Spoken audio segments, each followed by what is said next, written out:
Hello friends, welcome to Nila's moral stories. வாங்க இன்னத்து story பார்க்கலாம்.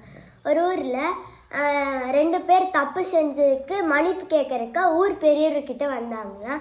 First வந்தவர் ஐயா, இந்த மாதிரி நான் பணத்துக்கு ஆசைப்பட்டு பக்கத்து வீட்டிலேருந்து திருடிட்டேன், என்னை மன்னிச்சிருங்க அப்படின்னு சொன்னாராம்.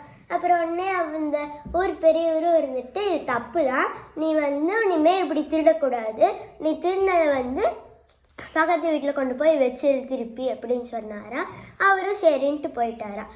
செகண்ட் ஒருத்தர் வந்தாராம். அவர் ஐயா, நான் பணத்துக்கு நான் இந்த மாதிரி பூ வைப்பேன், இந்த மாதிரி பூ வைக்கிறப்ப நான் ஊர் மக்கள்கிட்ட பூவை கம்மியாக போட்டு கொடுத்துருவேன் அப்படின்னு சொன்னாரா அந்த 2வது வந்தவர். அப்புறம் அந்த ஊர் பெரியவர் இது ஒன்றும் பெரிய தப்பு கிடையாதுப்பா, நீயும் அந்த யாருக்கெல்லாம் பூ கம்மியாக விற்றியோ ஏமாத்தினியோ யாரெல்லாம் அவங்கக்கிட்ட போய் இன்னும் கொஞ்சம் பூ கொடுத்துரு அப்படின்னு சொன்னாரா அந்த ஊர் பெரியவர்.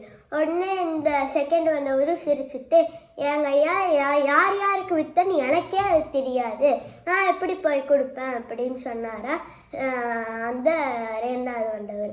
அதுக்கு உடனே அந்த ஊர் பெரியவர் அவரோட கன்னத்தில் 4 அப்பி, நீ தப்புன்னு தெரிஞ்ச ஒரு தப்பு பண்ணியிருக்க, உனக்கு இது தப்புன்னு தெரியும், ஆனால் திருப்பி நீ அந்த தப்பை பண்ணியிருக்க, இனிமேல் நீ இந்த ஊருக்குள்ளேயே வரக்கூடாது, இந்த வெளியே போ இந்த ஊரை விட்டு அப்படின்னு சொல்லி துரத்தி விட்டாராம். So moral of the story என்னென்னா, நம்ம எப்போவுமே நம்ம பண்ணுற சின்ன சின்ன தப்புகள் தான் நம்மளோட ஒரு பெரிய தப்புக்கு மூல காரணமாக ஆகுது. தேங்க்யூ.